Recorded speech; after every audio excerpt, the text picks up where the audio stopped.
Silakan. Assalamualaikum.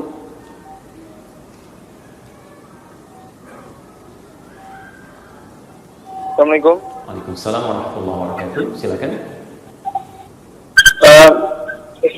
Ustaz, Ya. apa hukumnya tahlilan setelah orang kematian Baik. menurut Al-Quran, hadis dan ulama-ulama? Baik. Dan lagi Ustaz, apakah saya termasuk riba dalam berdagang? Misalnya saya menjual mobil, orang membeli mobil saya dan cara kredit, dan hasil dari finance tersebut dibagikan kepada saya setengah-setengah gitu. Apa saya termasuk riba? Dan yang ketiga Ustaz, tolong minta nomor teleponnya Ustaz kalau mau ini hubung-hubung sharing dengan Ustaz. Jazakallahu khair. Assalamualaikum warahmatullahi wabarakatuh. Waalaikumsalam warahmatullahi wabarakatuh. Baik. Apa hukumnya tahlilan? Ya, sebetulnya beberapa persoalan ini pernah kita bahas. Ada tahlil, ada tahlilan. Kita kembalikan dulu kepada hukum yang ada. Bagaimana kemudian seseorang ketika dihadapkan pada situasi-situasi seperti ini. Baik, teman-teman sekalian, ini terkait dengan kematian. Saya keluarkan dulu hukum kematian dalam Al-Quran. Quran surah ke-3 Al-Imran ayat 185. Kemudian Quran surah ke-67 Al-Mulk ayat kedua. Kemudian selanjutnya Quran surah ke-3 Al-Imran dikembalikan ke ayat 169 sampai 171. Itu sampai kenikmatan alam kuburnya. Kemudian hadis Nabi-nya kita ambil yang lebih mudah saja, yang paling sahih. Kita temukan di Al-Bukhari di kitab Al-Adabul Mufrad. Ya, Al-Adabul Mufrad. Bukan yang di Sahih Al-Bukhari ya, tapi yang di Al-Adabul Mufrad. Ya. Anda temukan di nomor hadis ke-47, posisi paling kanan sebelah atas. Baik. Ya, kita mulai.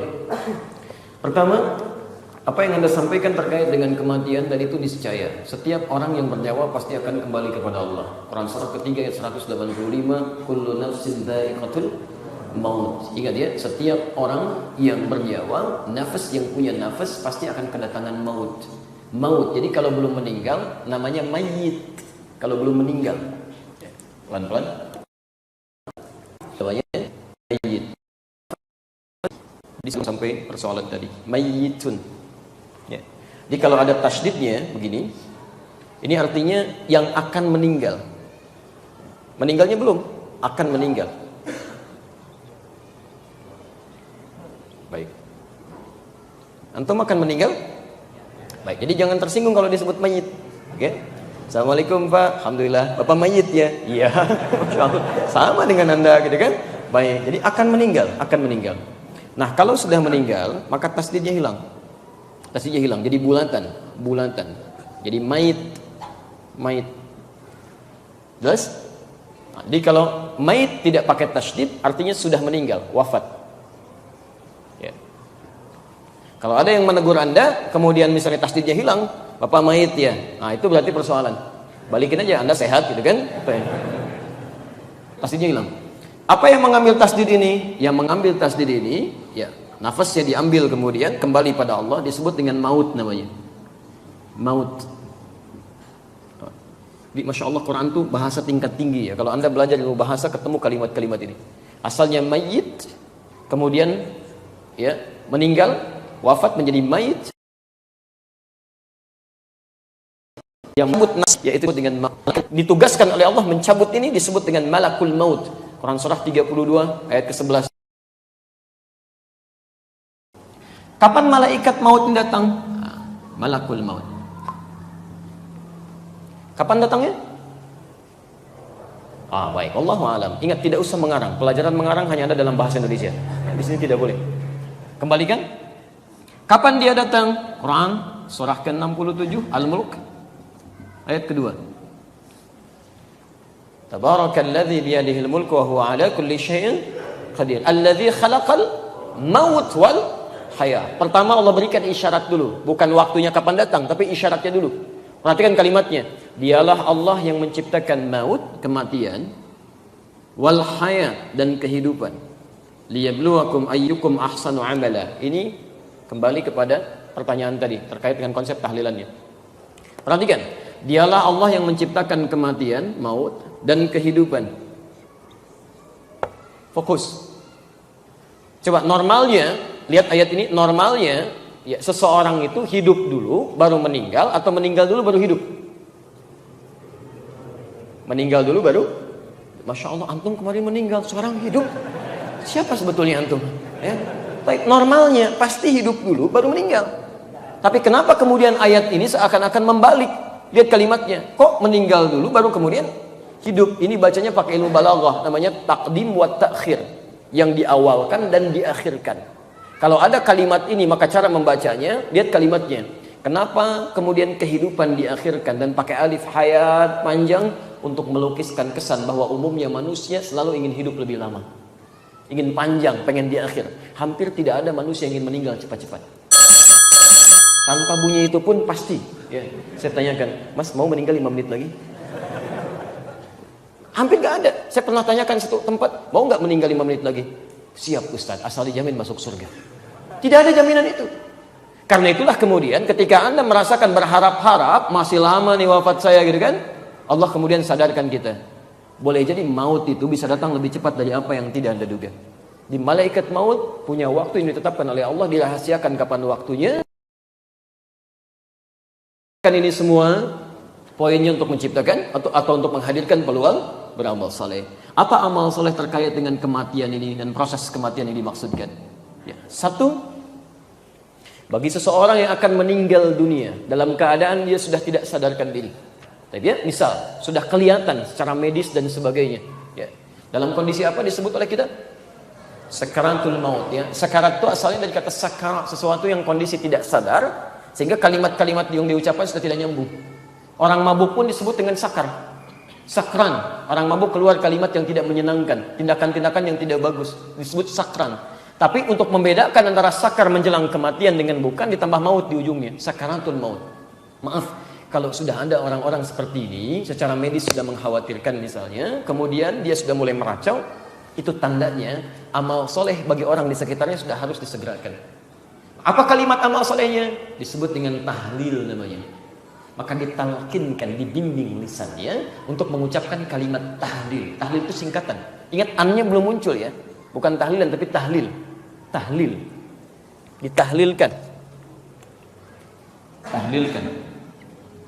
Tahlil ini singkatan dari kalimat la ilaha illallah. La ilaha illallah. Baik. Jadi di Arab itu ada kalimat-kalimat yang bisa disingkat seperti pernah saya sampaikan. Misal kalau ada tahmid berarti alhamdulillah, kadang disingkat dengan hamdalah. Tasbih subhanallah, kan? Basmalah bismillahirrahmanirrahim. Tahlil la ilaha illallah. Takbir Allahu akbar. Jadi pas kalau disebutkan kalimat takbir, ya, takbir, takbir. Tidak. Takbir Allahu akbar. Tahlil la ilaha illallah. Orang-orang yang sudah dalam keadaan sakaratul maut, maka amal soleh pertama yang dilakukan, dampingi, jangan tinggalkan. Jangan tinggalkan. Hadir di sampingnya, bimbing dia. Talqinkan, bimbing dengan lisan. Laqqana yulaqqinu talqinan. Ucapkan, ikuti. Jangan bosan, bisikan lagi. La ilaha illallah, la ilaha illallah. Gak apa-apa, karena sudah tidak sadar keadaannya tuh. Dan mohon izin ya, itu suasana tidak mudah. Karena hadis-hadis yang sampai kepada kita menyampaikan, itu suasana pekerjaan kita, aktivitas kita, dan amalan kita ditampakkan itu. Tampakkan satu. Ya. Karena itu orang-orang yang biasa baik, amalannya baik, maka tenang jiwanya, nyampai tenang. Dan panggilan pulangnya pun tenang. Quran surah 89 ayat 27 sampai dengan 30 itu. Ya ayyatuhan nafsul mutmainnah. Senyum, tiba-tiba meninggal. Makanya orang-orang yang banyak amal solehnya meninggalnya cepat. Kalau antum ingin cepat meninggal, banyak amal soleh. Enak tuh, nyaman, begitu pulang tak selesai. Sebaliknya orang-orang yang banyak maksiat yang ditampakkan maksiatnya, maka keluar kata-kata kasarnya, meracaunya, tindakannya, macam-macamnya. Saat itulah sampaikan di lisannya. Ya, talqinkan di lisan kita, ke telinganya, la ilaha illallah. La ilaha illallah. Jangan terlalu panjang-panjang ya. Jangan bacakan yang lain-lain, itu aja. La ilaha illallah. La ilaha illallah. Sampaikan, dekatkan dengan Allah. Berikan syahadat. Itu yang disebut dengan tahlil. Jelas di sini? Kemudian wafat, ada selanjutnya tutup wajahnya. Tutup wajahnya karena ketika roh itu dicabut, nafas itu dicabut, maka mata akan mengikuti. Ya, sehingga kadang-kadang dalam keadaan terbuka, kemudian antum tutup, ucapkan inna lillahi wa inna ilaihi raji'un. Baik, setelah itu kemudian sunnah selanjutnya, mulai dari sunnah-sunnah jenazah, siapkan. Tayyib, mulai memandikan, ya. Nanti suatu saat kita akan praktek insyaallah. Baik ya? Kemudian mulai mengkafani, setelah itu menyolatkan, setelah itu apa yang dilakukan? Orang di sekitarnya mulai melakukan apa yang disebut dengan ta'ziyah. Ta'ziyah. Apa itu ta'ziyah? Dari kata azza, ya'izzu ta'ziyatan. Azza itu artinya mengangkat, meninggikan, ya, menopang, menaikkan. Taib. Allah punya sifat azza wa jalla, yang tinggi tidak akan pernah berkurang. Yang tinggi tidak akan pernah berkurang. Kalau dikaitkan dengan makhluk tidak ada kata azza ini, yang ada ta'ziyah, usaha untuk menaikkan, mengangkat. Nah, kalau ada seseorang sudah meninggal kemudian dia dimakamkan selesai seluruhnya, maka sunnah nabinya seperti pernah terjadi pada Ja'far, ya, radhiyallahu taala anhu. Kata Nabi, datang ke rumahnya, lihat keluarganya, lihat apakah dia memerlukan sesuatu, lihat keadaan dapurnya, bantu mereka dan sebagainya. Jadi sunnah pertama, ketika Anda datang ke tempat orang-orang yang meninggal, takziah yang dimaksudkan bukan melayat, tapi Anda angkat kembali barangkali moral yang sedang turun itu. Ada yang menangis, Anda datang ke situ, angkat lagi. Ya, jangan bersedih saudariku. Ya, kamu merasa kehilangan, tapi sediakan amalan. Insya Allah bertemu lagi. Seakan-akan merasa hilang satu, kami datang 1000 orang di sini, menjadi bagian dari keluargamu. Itu takziah. Angkat supaya dia nggak turun. Kesabarannya terangkat, motivasinya terangkat, ajak dia, tutupi kebutuhannya. Itu sunnahnya. Itu yang disebut dengan takziah namanya. Dan kadang-kadang awas ya, hati-hati. Orang sudah kuat, tegar, tiba-tiba antum datang lagi nangis. Peluk lagi gitu kan. Orang sudah naik, kenapa antum turunkan? Itu bukan takziah namanya. Yang kena musibahnya aja sabar, tiba-tiba antum datang membuat orang turun lagi. Itu bukan takziah. Mau kemana? Mau takziah dulu. Takziah belum berangkat sudah nangis itu kan. Jadi persoalan. Ya, jadi beberapa hal di sini penting untuk disesuaikan. Jelas di sini? Baik, ini bagian yang pertama. Yang kedua, bukan hanya yang hidup yang kemudian coba kita angkat, tapi yang meninggal pun kata Nabi, angkat lagi amalan-amalan kebaikannya supaya dia bisa mendapatkan royalti dari orang yang bisa mengerjakan setelahnya. Maka Nabi menyampaikan, lihat kalimatnya, Udhkuru mahasina mautakum. Sebutkan kebaikan-kebaikan orang yang telah meninggal itu. Jadi begitu antum misalnya takziah, datang sampaikan pada kawan-kawannya. Masya Allah si fulan, yang baik-baik aja, rajin ke masjid, sering baca Al-Quran dan sebagainya. Mudah-mudahan wafatnya husnul khatimah. Ketika ada yang mendengar kalimat-kalimat itu, kemudian dia menyiapkan itu dan dia melakukan hal yang sama, maka Masya Allah pahala mengalir pada orang-orang tadi. Pahala mengalir. Kalau belum bisa melakukan itu, setidaknya doakan dia, angkat dia dengan doa. Paling minimal kalimat istighfar. Anda ucapkan Allahumma ighfir lahu warhamhu wa'afihi wa'fu anhu. Paling minimal kalimat Allahumma ighfir lahu. Begitu Anda mengatakan, apalagi anaknya mengatakan Allahumma ighfir li abi misalnya, Allah mohon ampuni dosa bapak saya, maka disebutkan oleh Nabi SAW, terangkum di Al-Bukhari tadi di kitab Al-Adabul Mufrad, ketika seorang anak mengatakan ya Allah ampuni bapak saya atau ampuni ibu saya, itu diangkat di alam kuburnya 1 derajat oleh Allah, sampai dia berkata ya Rabb mahadhi, ya Allah apa ini? Maka dijawab kemudian ada suara mengatakan, inilah kalimat istighfar yang dimohonkan untukmu saat ini oleh anakmu. Anda bayangkan, dimohonkan untukmu saat ini oleh anakmu. Jadi itu yang diinginkan. Makanya kata Nabi cuma 2 hal yang diinginkan oleh orang meninggal dunia. Satu adalah permohonan istighfar kepada Allah, yang kedua doa-doa kebaikan. Makanya kita gabungkan di situ. Allahumma wasi' qabrahu, ya Allah luaskan kuburnya, waj'al qabrahu rawdatan min riyadil jannah, jadikan kuburnya itu bagian dari taman-taman surga. Wala taj'al qabrahu hufratan min hufarin nar, dan mohon jauhkan ya Allah, jangan jadikan kuburnya sebagai miniatur neraka. Mohonkan, itu yang diinginkan. Itu yang disebut dengan ta'ziyah. Tayyib. Konsep itu menyebar di masa Nabi, masa sahabat, sampai kemudian para ulama-ulama saleh datang ke Nusantara dan menyebarkan nilai-nilai kebaikan itu. Singkat cerita, kisahnya dimulai pada saat ada pertemuan di Ampel Denta di wilayah Surabaya, yang pada saat itu dipimpin kemudian oleh Sunan Giri masanya. Tayyib. Ada penyampaian-penyampaian terkhusus dari Raden Rahmat yang dikenal dengan Sunan Kalijaga, yang kemudian ada di daerah Kadiwungu sekarang, daerahnya Semarang ke arah Demak ya. Begitu Anda lurus ada patahan ke kanan dan lurus, Anda lurus saja nanti ada belokan ke arah kanan, itu ada tulisan di situ. Baik, kemudian beliau mengajukan satu situasi yang terjadi di wilayah dakwah beliau. Wilayah dakwah beliau menyampaikan bahwa masyarakat di sini punya kebiasaan. Kalau ada yang meninggal dunia, maaf ya, yang terjadi pesta-pesta. Ada yang makan, ada yang minum, ada yang mabuk-mabuk dan sebagainya. Maka dia lakukan selama 7 hari. Setelah itu kumpul lagi, ada 40 hari dan seterusnya. Itu masyarakat sekitarannya. mengajukan kepada pertemuan pada saat itu di Dewan Wali, bagaimana caranya supaya ini bisa berubah. Maka beliau mengajukan, ya, salah satu caranya kata beliau, saya akan merubah isinya. Karena merubah itu sekaligus tidak mungkin dilakukan. Jadi kalau dilarang sekaligus, maka Islam akan ditinggalkan, dakwah sulit masuk. Beliau survei dulu tuh, ya. Maka di situ kemudian tidak disetujui. Kata Sunan Giri, jangan lakukan, ya, jangan lakukan. Khawatir kemudian itu dianggap sebagai bagian dari agama. Maksud Sunan Kalijaga itu tetap berlangsung 7 hari itu, 40 hari itu, tapi isinya dirubah dengan kalimat-kalimat tahlil.